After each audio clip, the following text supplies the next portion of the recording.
இப்போ ஒரு குழந்தை பிறக்க போகுது. அந்த குழந்தை எப்படி நம்மளுக்கு ஒரு ஆரோக்கியமான குழந்தையா பிறக்கும், ஒரு குறையோட பிறக்கும் அப்படிங்கிற ஒரு விஷயம் எல்லாம் இன்னைக்கு இந்த விஷயத்துல உங்களுக்கு கொஞ்சம் பார்க்கலாம்.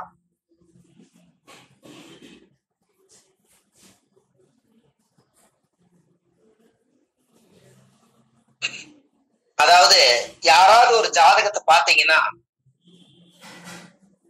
சூரியனோட ராகு யாருக்கு சேர்ந்திருந்தாலும் அந்த ஜாதகத்தை வாங்குனீங்கன்னா தலையில கொடி சுத்தி பிறந்துச்சான்னு கேளுங்க. அவங்க ஆச்சரியப்பட்டுருவாங்க. சூரியனும் ராகும் யாருக்கெல்லாம் ஒரு ஜாதகத்துல பிறந்திருக்குதோ அவங்களுக்கு கொடி சுத்தி தான் பிறக்கும். ஆனால் தலையில குடல் சுத்திக்கும். உங்களுக்கு அது புரியுதுங்களா நான் என்ன சொல்ல வரேன்னு?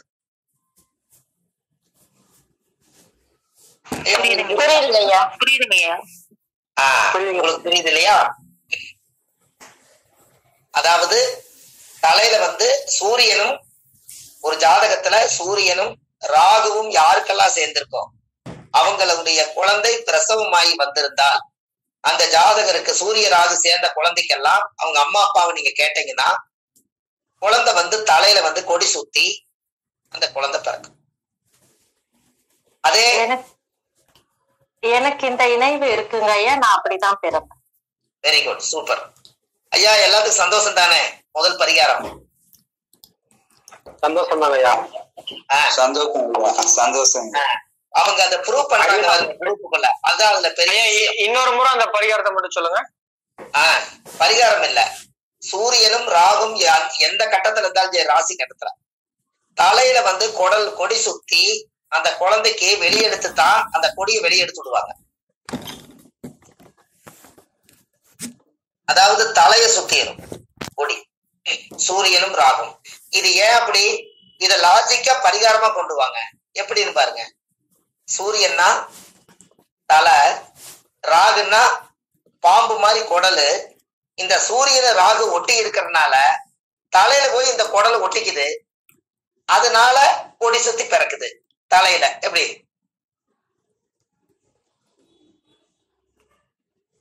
ஏன் புரியுதுங்களா? புரியுதுங்கய்யா. அதே போல சனியும் செவ்வாயும் ஒரு ஜாதகத்துல யாராருக்கு இருந்தா அவங்க பிறக்கும் போது கால்ல கொடி சுத்திக்கும். கால்ல கொடி சுத்தி அந்த தொப்புள் கொடி போய் கால்ல சுத்திக்கும்.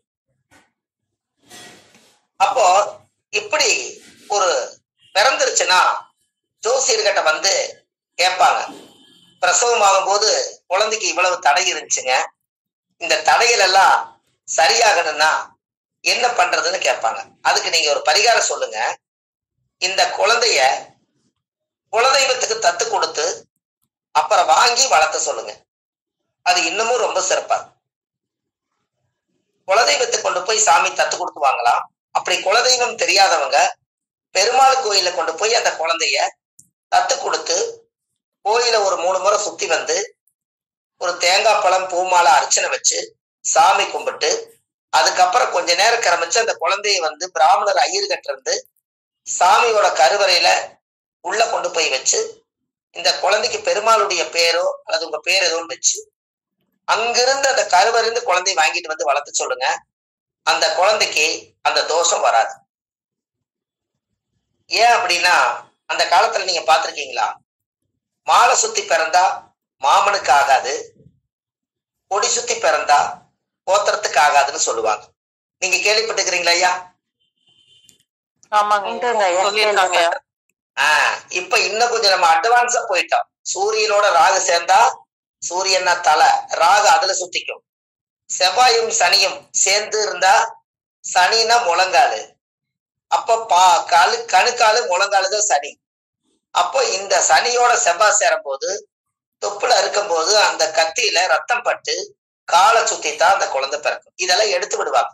இதெல்லாம் நர்ஸு கிட்ட பிரசவம் பாக்குறவங்க கிட்ட நீங்க கேட்டு பாத்தீங்கன்னா உங்களுக்கு அருமையா தெரியும். இதெல்லாம் நீங்க தெரிஞ்சுக்கணுங்கிறதுக்காக இந்த விஷயத்த சொன்னேன். சரி, இப்போ நம்ம நேரா ஒரு விஷயத்த சொல்லுவோம். ஐயா, இந்த அடப்பு நட்சத்திரம் சொல்றாங்க இல்லையே, இந்த அடப்பு நட்சத்திரத்தை பத்தி நீங்க ஏதாவது தெரிஞ்சுக்கணுமா? கண்டிப்பா தெரிஞ்சுக்கணுங்க ஐயா. கண்டிப்பாங்க ஐயா. ரைட், ரொம்ப சந்தோஷம். இந்த அடப்பு ஒருத்தருடைய வாழ்க்கையில எப்படியெல்லாம் நம்மளை கஷ்டப்படுத்துது அப்படின்னு பாருங்க. அபிட்டம், சதயம், பூரட்டாதி, உத்திரட்டாதி, ரேவதி 6 மாச அடப்பு இந்த 5 நட்சத்திரத்துக்கு கொடுத்துருக்காங்க. அதே போல ரோகிணி, மிருகசிருஷம், கிருத்திகை இதுக்கு அடப்பு கொடுத்துருக்காங்க. இப்படி ஒருத்தருக்கெல்லாம் என்னங்கய்யா? திரும்ப சொல்லுங்க, நட்சத்திரங்கள் சொல்லுங்க. நட்சத்திரங்கள் உங்களுக்கு அப்புறம் சொல்றேன். அடப்பை பத்தி நீங்க தெரிஞ்சுக்கங்க. இருக்கிறது 12, 13 நட்சத்திரம் தான் அடப்பு நட்சத்திரங்கள் இருக்கும். இந்த அடப்பு நட்சத்திரத்துல யாராவது ஒருத்தர் இறந்துட்டாங்கன்னா அவங்களுக்கு உடனே ஏதாவது சீக்கிரமா கொண்டு போய் அடக்கம் பண்ணிட்டு ஒரு 6 மாசம் அடக்கு இருக்குது. 6 மாசம் அடப்பு இருந்தா இந்த 6 மாசத்துக்கு இவங்க 6, 3, 18, 180 சூடத்தை ஒன்னா வச்சு கொளுத்தி சாமி கும்பிட்டு கருப்பு கர்மாந்திரம் எல்லாம் முடிச்சு இவ்வளவுதான் ஆத்மா பூஜை அப்படின்னு இன்னைக்கு உலகம் ரொம்ப வேகமா போகுது. ஆனா அதைவே நம்ம திருப்பி கேட்டா இப்ப எப்படின்னா முறையா 6 மாசம் அடப்பு இருக்கிறத ஏன் அந்த உயிர் 6 மாசம் இந்த பூமியில அந்த ஆத்மா வாழும்னு நினைக்குது அப்படின்னா அந்த அடப்பு நட்சத்திரங்கள்ல இந்த ஆத்மா ஐயோ நான் குழந்தையை விட்டுட்டு போறேன், என்னுடைய தாய் தந்தை விட்டுட்டு போறேன், என் சொத்தை விட்டுட்டு போறேன், என்னோட மூதாதிகள் எல்லாம் விட்டுட்டு போறேன், எனக்கு நிறைய இந்த உலகத்துல வாழணும்னு எனக்கு ஆசை இருக்குது, இந்த உயிரை ஆண்டவன் எடுத்துக்கிறானே அப்படின்னு இன்னும் வாழணும்னு நினைச்சு அந்த எண்ணத்தோட தான் அது இருக்கும். அப்போ என்ன அப்படின்னு கேட்டீங்கன்னா அந்த உயிர் போனாலும் கூட உடம்பை கொண்டு போய் மண்ணுல அடக்கம் பண்ணிருப்போம். அதுக்கப்புறம் இந்த ஆத்மா மட்டும் இறந்த இடத்துலயே சுத்திக்கிட்டு இருக்கு. அப்ப இந்த இறந்த இடத்துல சுத்திட்டு இருந்தா அந்த ஆத்மா அந்த வீட்டை விட்டு போகாது. அதனாலதான் அந்த காலத்துல கூட அடப்பு வையே அப்படின்னு சொன்னாங்க. அந்த வீடு வாழ்ந்த வீட்டை அடைச்சிடணும் இறந்த நேரம் சரியில்லைனா. அப்ப இறந்த நேரம் சரியில்லைனா யாருக்கெல்லாம் தீட்டு? கொல்லி வைத்தோர், குடமுடைத்தோர், புலிமேட்டுக்கு மண்ணு தள்ளினோர், வாக்கரிசி போட்டோர், எரை எடுத்தோர், மூட்டை எடுத்தோர், வஸ்திரம் வாங்கினோர், இத்தனை பேர்த்துக்கு அந்த தீட்டு இருக்குமா? இப்ப சொல்லுங்க, நான் இளவுக்கு போகல, நான் அதையெல்லாம் தொடல அப்படின்னாலும் அந்த இறந்த உயிரோட ரத்த சம்பந்த உறவுகளுக்கெல்லாம் இந்த 6 மாத காலம் அவங்களுக்கு தீட்டுதான். அப்ப இந்த 6 மாச காலத்துக்கு இந்த ஆத்மாவை பூமியில அது சம்பாரிச்சு இடந்தடம் வாங்கி வீடு வாசல் கட்டி பேரு புகழெல்லாம் தேடி வச்ச ஒரு ஆத்மாவுக்கு 3 நாள்ல காரியத்தை முடிச்சு போட்டு 180 சூடத்தை ஒன்னா வச்சு கொளுத்திட்டு அவ்வளவுதான் முடிஞ்சது, இதுக்கு மேல அவங்க வேலை பாருங்கன்னு சொன்னா இந்த ஆத்மா ஒரு 60-70 வருஷம் வாழ்ந்திருந்தா அப்ப அவருக்கு கோபம் வரும். ஏன்? எத்தனை சொத்தை இந்த ஆத்மா பேரம்பேத்திகளுக்கெல்லாம் சேர்த்து வச்சிருப்பார், எத்தனை வீடு வாசலை கட்டி வச்சிருப்பார், எத்தனை பேர் புகழ சம்பாரிச்சு வச்சிருப்பார். இவ்வளவு பேர்த்துக்கும் இந்த ஆத்மாவை இந்த 3 நாள்ல கருப்பு கர்மாதியோட முடிஞ்சுதா? அப்ப அந்த வாழணும்னு அந்த 6 மாசம் நினைச்ச ஒரு எண்ணம் அவங்களுக்கு அந்த 6 மாசத்துக்காவது என்னை சுத்தி விளக்கு போட்டு எனக்கு ஆத்மா சாந்தி பண்ணுங்க, அப்பத்தான் நான் இந்த பூலோக பதவி விட்டு சிவலோக பதவி போகணும்னு சொல்லுவேன்.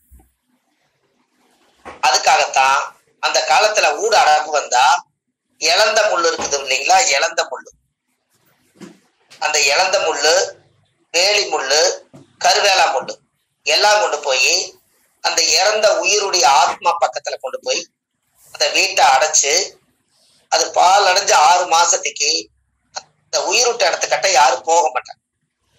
அதுக்கு கொஞ்சம் வெளியில வச்சு ஒரு வெங்கல கிண்ணத்துல நல்லெண்ணெய் விட்டு 1 ரூபா காயின் போட்டு எல்லாரும் அந்த நல்லெண்ணெய் முகத்தை பார்த்துங்கன்னு சொல்லி அந்த முகத்தை பார்த்து அந்த நல்லெண்ணெய் வச்சு ஒரு பொட்டி கூடை போட்டு கமுத்தி 4 செங்கலை தூக்கி அது மேல வச்சிருவாங்க. இதுக்கு பேரு தான் ஊடு அடப்பு. அப்ப இந்த 6 மாசத்துக்கு ஒரு புது தட்டு ஒரு சொம்பு தண்ணி வாங்கி அந்த பொட்டி கூடையில அடியில அந்த உயிர் வந்து எண்ணெயில நல்லெண்ணெயில தான் அது வைப்பாங்க. ஏன் நல்லெண்ணெய்?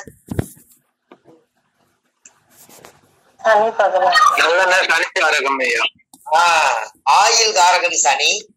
அந்த ஆயில பூர்ண ஆயில ஒரு திருப்திகரமா கொடுக்கணுங்கிறதுக்காக அந்த விஷயம். அப்ப அந்த சனி உடைய ஆயில போட்டு பொட்டிக்கொடைக்கு முன்னாடி கமத்திடுவோம். இத பொட்டிக்கொடைக்கு முன்னாடி கமத்தி மாலை நேரம் ஒரு சொம்பு தண்ணி எடுத்து வச்சு ஒரு கற்பூரம் பொருத்தி அந்த பொட்டிக்கொடைக்கு காமிச்சா அது என்ன பண்ணுமா, அந்த வெளிச்சம் கிடைக்கும் அதுக்கு. இந்த ஆத்மா ஒவ்வொரு ஸ்டெப்பா உயிரோட மேல போகும்போது, பகவான் கிட்ட படைச்சவங்க கிட்ட இந்த ஆத்மா ஆகாயத்துக்கு போகும்போது, நீங்க அந்த ஆத்மா ஒவ்வொரு நாளும் இந்த கிளப்பி விட்டு இந்த பூலோக பதவி விட்டு சிவலோக பதவி போய் அடைய வரைக்கும் இவங்க தீபம் போட்டு அவங்களுக்கு ஒரு சொம்பு தண்ணி வச்சா அவங்களோட ஆத்மா 6 மாதம் 180 நாள் கரெக்டா 6 மாசம் ஆகும் போது இந்த ஆத்மா போய் படைச்சவங்கிட்ட போய் சேரும். அப்போ அந்த படைச்சவங்கிட்ட கொண்டு போய் சேர்ந்ததுக்கு அப்புறம் அந்த ஆத்மா போய் என்னென்ன பாவங்கள் பண்ணுச்சோ அதுக்குரிய தண்டனைகளை படைச்சவனே கொடுத்துருவார். அப்பத்தான் அந்த ஆத்மா கீழே வராம நம்மளை எல்லாம் தொந்தரவு பண்ணாம எந்த உயிரை எந்த இறைவன் படைச்சாரோ அந்த உயிர் அங்க போய் சேர வரைக்கும் அதை வழிபாடு பண்ணி அடப்பு தோஷத்துக்கு பூஜை பண்ணி அதை நீக்குங்க அப்படின்னு அந்த காலத்துல சொன்னாங்க. அப்போ கரெக்டா பாருங்க, இங்கிருந்து நீங்க தீபம் காட்டினீங்கன்னா இந்த ஆத்மா மேல போக போக இருட்டா இருக்குமா. நீங்க டெய்லி 4 நேரம் அதுக்கு நினைச்சு பூஜை பண்ணீங்கன்னா அந்த தீபம் போட்டா அந்த வெளிச்சத்திலேயே இன்னும் கொஞ்சம் போகுமா. அப்ப தீபம் போடாமட்டா அந்த ஆத்மா அங்கேயே நின்றுமா. அப்புறம் கொஞ்சம் தூரம் மேல போனதுக்கு அப்புறம் தவிச்ச வாய் தண்ணி தவிக்குமா. அப்போ இங்க கீழே நீங்க ஒரு சொம்ப தண்ணிய மாத்தி வச்சீங்கன்னா இந்த தண்ணியை இந்த ஆத்மா குடிச்சுக்கிட்டு இன்னும் கொஞ்சம் மேல போகுமா, இன்னும் கொஞ்சம் மேல போகுமா. அப்போ அந்த சில இடத்துகள்ல மலையில கரடு முரடா இருக்கிற இடத்துல போக முடியாத அந்த ஆத்மா உள்ள நுழைய முடியாத இடம் இருக்குமா. அதுக்குத்தான் நல்லெண்ணெய் வச்சோம்னா அது வலிக்கிட்டு உள்ள மேல போகுமா. இது எல்லாம் வச்சு இந்த ஆத்மா 4 லட்சம் கிலோமீட்டருக்கு அந்த பக்கம் இருக்கக்கூடிய அந்த ஆகாயத்துக்கு இந்த ஆத்மா போனாதான் அந்த வம்சத்துல அந்த ஆத்மா சாவும் வராதான். அப்போ அந்த 6 மாசத்துக்கு அப்புறம் அந்த கூடையில 6 மாசமா அடைச்சு வச்சிருந்த அந்த வெங்கல கிணத்துல நல்லெண்ணெய் விட்டு அந்த 1 ரூபாய் காயின் வச்சிருந்தீங்க பாத்தீங்களா, அந்த உயிரை அடைச்சு வச்சிருந்தத 6 மாசத்துக்கு அப்புறம் யாராவது வாழ்ந்து பொழைச்சு பொண்டாட்டி இல்லாதவங்க, கணவனை இழந்தவங்க, இந்த மாதிரி இந்த பூமியில வாழ்ந்து முடிச்சவங்க அவங்கதான் போய் அந்த உயிரை திறந்து விடணுமா. அந்த திறந்து விடும் போது எல்லா கதவு ஜன்னல் எல்லாத்தையும் வெளியேற்றி வச்சாதான் ஏதோ ஒரு வழி கிடைச்சாதான் இந்த ஆத்மா வந்து அடைச்சு வச்சது அவ்வளவுக்கு அவ்வளவு பாஸ்டா போகும். இல்லைன்னா இன்னமும் அந்த கொஞ்சம் நஞ்சம் வீட்டுக்குள்ள தங்கிடலாம். அதுக்காகத்தான் 6 மாத காலங்கும் போது திறக்கும் போது அதுல இருக்காது அந்த ஆத்மா. அது வரைக்கும் நம்ம அடைச்சு வச்சிருப்போம். திறக்கும் போது அது இருக்காது. ஆனா அதனுடைய ஆவி, அதனுடைய தீய சக்திகள் திறக்கும் போது அதோட எனர்ஜி வந்து உக்கரமா இருக்கும். அது ஏன் கதவுல திறந்து விடுறதுன்னா, அது ஏன் நம்ம திறந்து விடுறோம்னா, அந்த எனர்ஜி ஒரு ஃபுல் ஊதுனா எப்படி அந்த காத்து போய் ஸ்ப்ரெட் ஆகுதோ அது போல திறக்கும் போது எல்லா கதவு நிலவு ஜன்னல் எல்லாம் வச்சு தொடர்ந்து அப்படியே அந்த காத்து வழிய போனதுக்கு அப்புறம் அந்த வெங்கல கிணத்தை எடுத்துட்டு போய் ஆத்தங்கரையில பூஜை பண்றவங்களுக்கு பிராமணருக்கு கொண்டு போய் தானம் கொடுத்துட்டு அந்த பொட்டிக்கோடியில செங்கல் மணல் எல்லாம் போட்டிருக்கிறதெல்லாம் எடுத்து கொண்டு போய் கங்கையில விட்டுட்டு வீடு வாசல் எல்லாம் பூசி வலிச்சு ஐயர்கிட்ட போய் இன்னும் திதி நட்சத்திரத்துல இறந்தவருக்கு வருஷ பூஜை ஒண்ணு பண்ணி அந்த அடப்பு தோஷத்துக்கு ஆத்மா சாந்தி பூஜை பண்ணி அதுக்கப்புறம் வீட்டுக்கு வந்து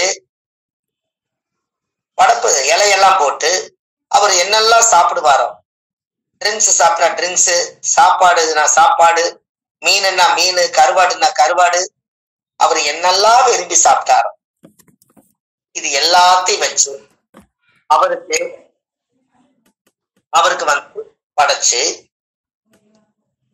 அந்த ஆத்மாவுக்கு படைச்சு ஒரு கல்புரத்தை பொருத்தி வச்சு சாமி கும்பிட்டு அந்த விளக்கு எல்லாரும் கும்பிட்டு முடிச்சுட்டு அந்த சூடன் எரிய போது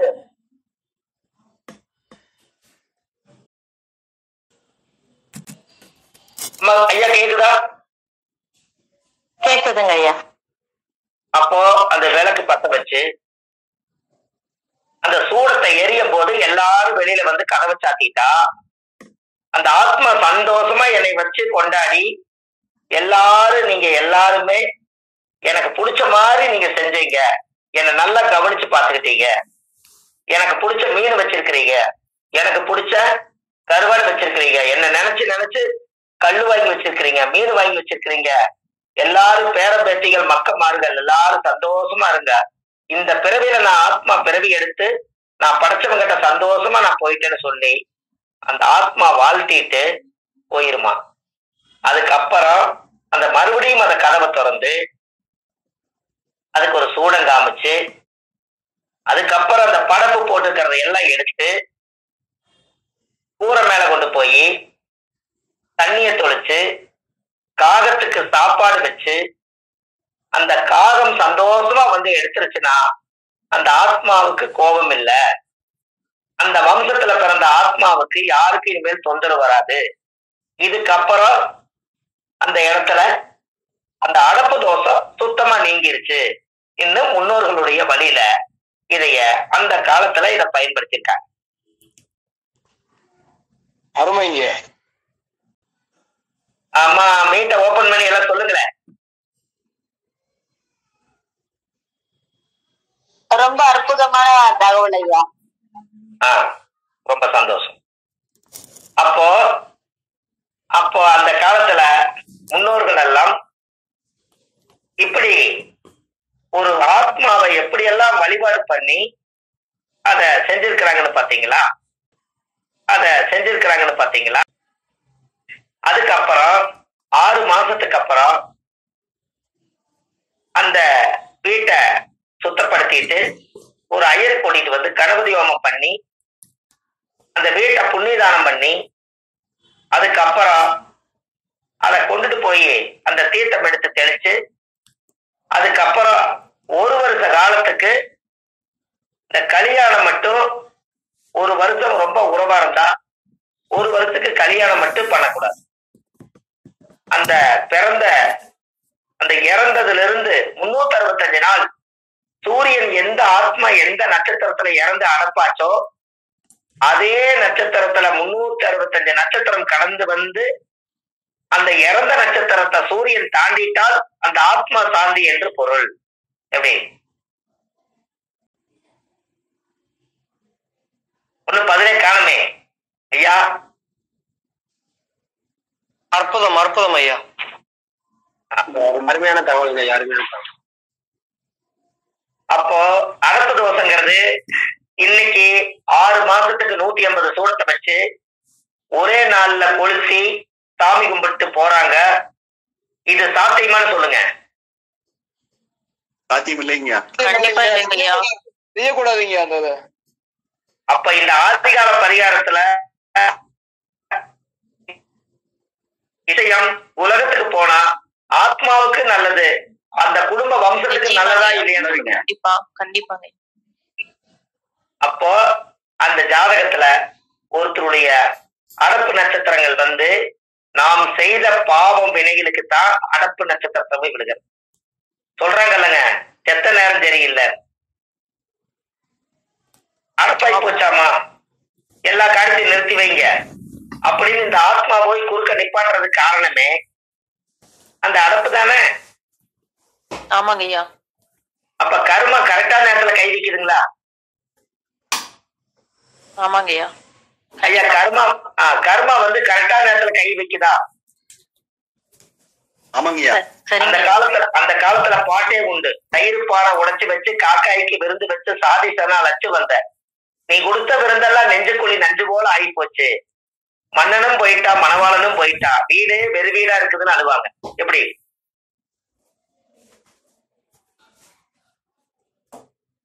ஐயா புரியுதுங்களா? உங்களுக்கு இந்த அரசு நட்சத்திரம் சொன்னது இந்த நேரம் சரியா தவறுங்களா? சரிதாங்க. ஒரு அப்படிலாம் இல்லைங்க இல்லங்க ஐயா, சொன்னதை எழுதிட்டு இருக்கோம், அதனால எழுதக்கூடாதுங்கம்மா, ரெக்கார்ட் போட்டுங்க. எழுதுனீங்கன்னா என் கூட உடையாற முடியாதுல்ல. உங்களுக்கு ஐயா ஒரு பண்றாரு பாத்தீங்களா? ஐயா முகுந்தன் ஐயா ஒரு வேலை செஞ்சுட்டு இருக்கிறாரு பாத்தீங்களா?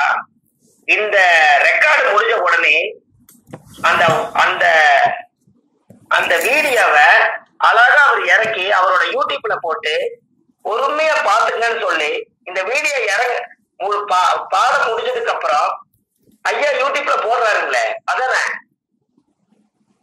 ஆமாங்க ஐயா, அப்ப நாளைக்கு நாளானைக்கு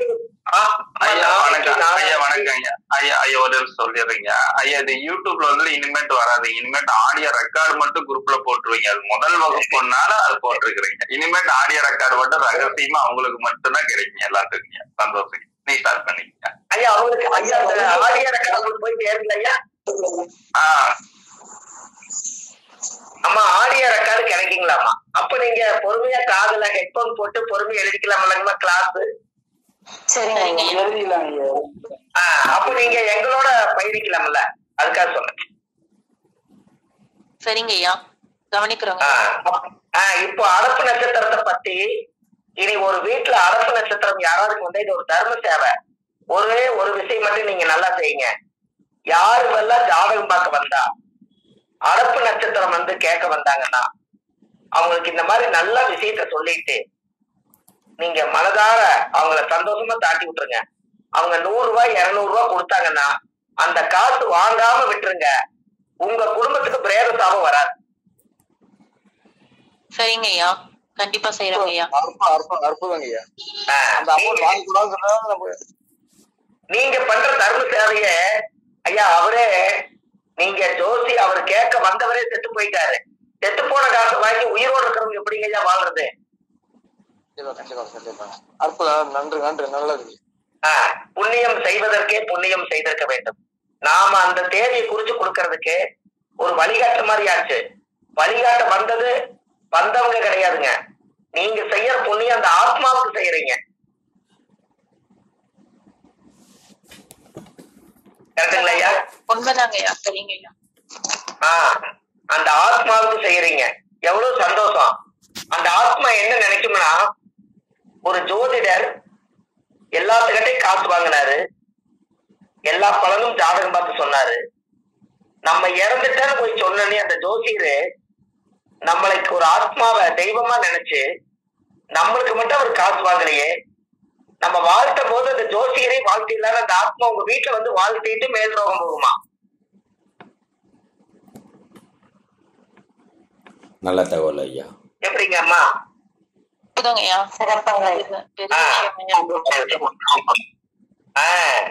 தர்மம் எங்கெல்லாம் ஒளிஞ்சிருக்குன்னு பாத்தீங்களா? கண்டிப்பாங்க. எங்களுக்கு இவ்வளவு நாள் இது தெரியாதுங்க ஐயா, உங்க மூலியமா தெரிஞ்சுக்கிட்டோம்.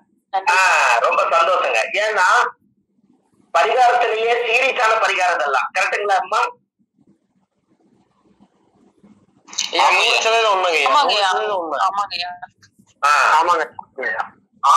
பரிகாரத்திலேயே சீரியஸான பரிகாரம் எதுன்னு கேட்டீங்கன்னா, ஆதிகால பரிகாரத்துல முன்னோர்கள் அந்த காலத்துல வாழும் போது அந்த காலத்துல பரிகாரம் முதல் உண்மை இல்லைன்னு சொன்னா அதுக்கு யாரு கேட்டாலும் ஒரு வார்த்தை சொல்லுங்க. பரிகாரம் உண்மையா நடக்குமா நடக்காதான்னு கேட்டா அவங்க கிட்ட நீங்க சொல்லி ஜெயிச்சு தப்பிச்சு வர்றதுக்கு நான் உங்களுக்கு ஒரு ரகசியம் சொல்லித்தரேன். என்னன்னா, பரிகாரம் இல்லைன்னு சொன்னா அவங்களுக்கு சொல்ல வேண்டியது நீங்க என்ன சொல்றீங்கன்னா, ஒருத்தர் இறந்துட்டாங்கன்னா செத்தவனுக்கு எதுக்கு சிங்காரம், எதுக்கு பாட கட்டுறீங்க,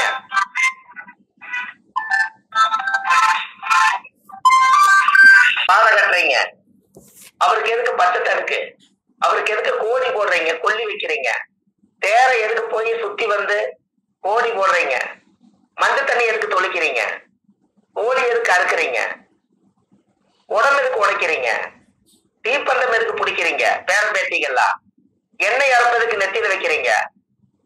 பொட்டு சந்திரம் எல்லாம் வச்சு அன்னைக்கு சேவிங் பண்ணி அவங்கள குளிக்க வச்சு அவங்களுக்கு காலை கட்டி கைய கட்டி எல்லாம் பண்ணி எல்லாம் போய் அழுது கொண்டு போய் குளியில அடக்கம் பண்றதுக்குள்ள எத்தனை அழுகாட்சி அழுது அந்த ஆத்மாவை போய் வச்சு இறந்ததுக்கு அப்புறம் பால் நெய் ஊத்தி எருக்கலாஞ்செடியில பாலை ஊத்தி இவ்வளவு ஆத்மாவுக்கு இவ்வளவு பயந்து செய்யறீங்களே, அப்போ பரிகாரம் உண்மையா இல்லையா?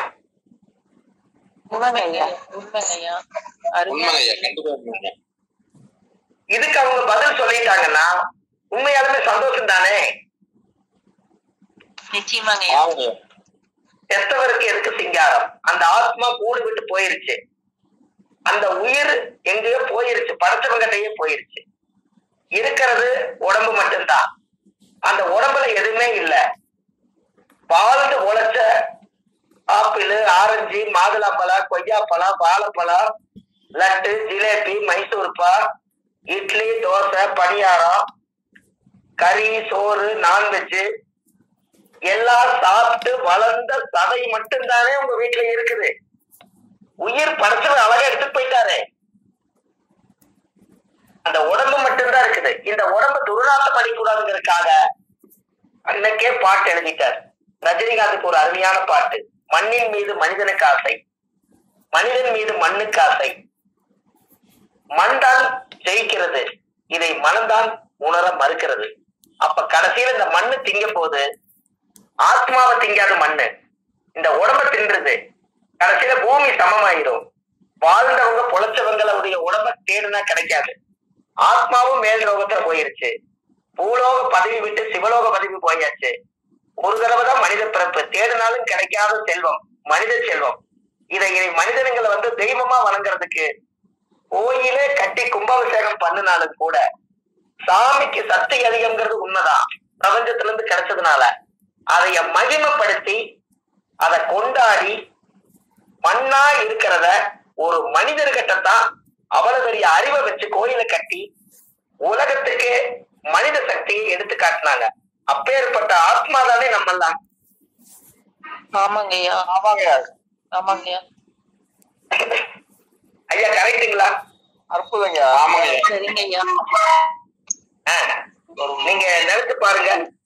அப்போ மனித சக்தி நம்ம உடம்புக்குள்ள இந்த ஆத்மா இருக்க வரைக்கும் இந்த அழகான வாழ்க்கையில ஆடம்பரம் ஆடம்பரம் சொல்றாங்களே, நல்லா நிறுத்தி சொல்லி பாருங்க. ஆடும் பொம்பரம் ஒரு நாள் தாண்டிடும், அதுதான் ஆடம்பரம். அதைத்தான் ஆடம்பரம்னு காலப்போக்கில் வந்துருச்சு. எப்படி? அருமைங்கய்யா, அருமையான வார்த்தைங்க. அற்புதமான வழக்கம் ஐயா. ஐயா கரெக்ட் தானே? இன்றைக்கு பரிகாரத்தை நம்ம எடுக்க போறோம்.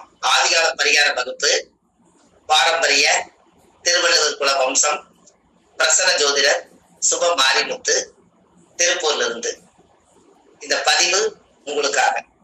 இன்றைக்கு 4வது வகுப்பு, ஆதிகால பரிகார வகுப்பு உங்களுக்காக இது தரப்பட்டுள்ளது.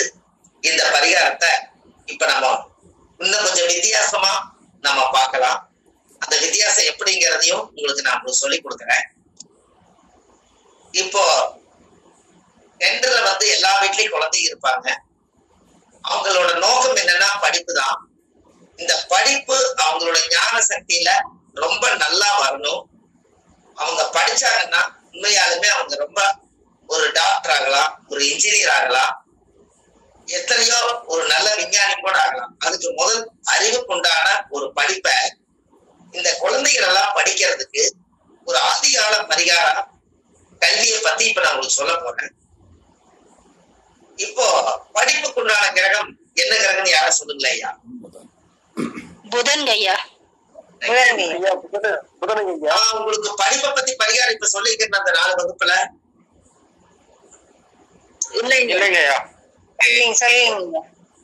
சரி, இப்போ நீங்க புதன் சொல்லிட்டீங்க. இப்போ நல்லா பாருங்க, இந்த புதன் படிப்பு நல்லா இருக்கணும் அப்படின்னா முதல்ல இந்த புதனோட உறவு என்னங்க? தாய்மாமன். அப்போ புதன் இயங்கணும்னா தாய்மாமனுக்கு பாத பூஜை பண்ணி அவங்க மனசு குளிர்ச்சியானா அந்த ஆசீர்வாதத்துல இந்த குழந்தைக்கு படிப்பு தானா மைண்ட்ல அதிகமா உண்டாகும். தாய் மாமன் இல்லாதவங்க இத சொல்றேன்.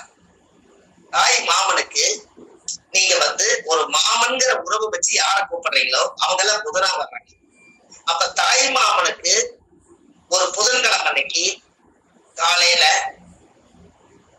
புதன்கிழமை 6 to 7 புதனோட ஓரையில சூரியனை உதிக்கும் போது அவங்கள ஒரு தலவாழ இலை வச்சு அதுக்கு மேல ஒரு தட்டு வச்சு அவங்கள கிழக்கு முகமா சூரியனை பார்த்து நிக்க சொல்லி பெண்ணா இருந்தாலும் ஆணா இருந்தாலும் அந்த குழந்தைய கால கழுவி ஒரு பசுமாட்டு பால் அந்த பாதத்துல ஊத்தி சாமிக்கு அது மேல 2 பட்டை பொட்டு சந்தனம் திருநூறு குங்குமம் எல்லாம் வச்சு பத்தி காமிச்சு ஒரு கற்பூரம் பொருத்தி வச்சு ஒரு தீபாரதனை காமிச்சு என்னுடைய வாழ்க்கையில என்னுடைய ஜாதகத்துல ஏதாவது படிப்பு தோஷங்கள் தடையாக இருந்தாலும் இன்னையில இருந்து எனக்கு படிப்பு நல்லா வரணும், புதனுடைய உறவா இருக்கிறதுனால உங்ககிட்ட மண்டி விட்டு நான் ஆசீர்வாதம் கேட்கறேன்னு சொல்லி அவங்க கையில மஞ்சள் அரிசி கையில கொடுத்து அதுக்கப்புறம் நீங்க கரெக்டா விழுந்து கும்பிடும் போது அவங்களை ஆசீர்வாதம் பண்ணி நீ நல்லா படிச்சு கல்வியில பெருசா வருவீன்னு தாய்மாமன் மனசார ஆசீர்வாதம் பண்ணாருன்னா அன்னையில இருந்து அந்த குழந்தைக்கு புதனோட ஞானம் கிடைச்சிரும். தாய்மாமனுடைய சக்தி அந்த குழந்தைக்கு வந்துடும், மனசு குளிர்ச்சி ஆயிரும். அதுல இருந்து 17 நாளுக்கு அப்புறம் அப்படியே இந்த குழந்தை படிப்புல வித்தியாசம் தெரியும், ஒரு நல்ல மாற்றம் உண்டாகும்.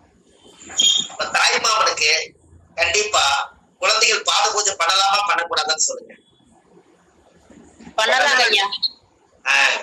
அப்ப அந்த காலத்துல இப்ப ஒருத்தர் கேட்டாரு பாத்தீங்களா நம்ம குழுவுல, தாய் மாமனே இல்லைன்னா யார வச்சு பண்றதுன்னு.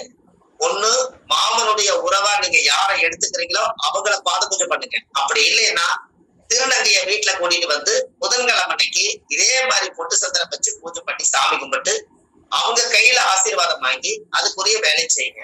அப்ப இது பக்காவா இருக்கு.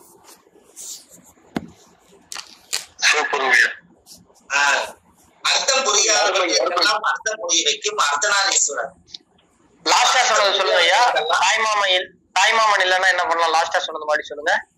அதாங்கய்யா, தாய்மாமன் இல்லாதவங்க நீங்க மாமன் சொல்லி உறவை யார கூப்பிடுறீங்களோ சித்தப்பா வழியில பெரியப்பா வழியில ஒண்ணு அவங்களுக்கு பாத பூஜை பண்ணுங்க.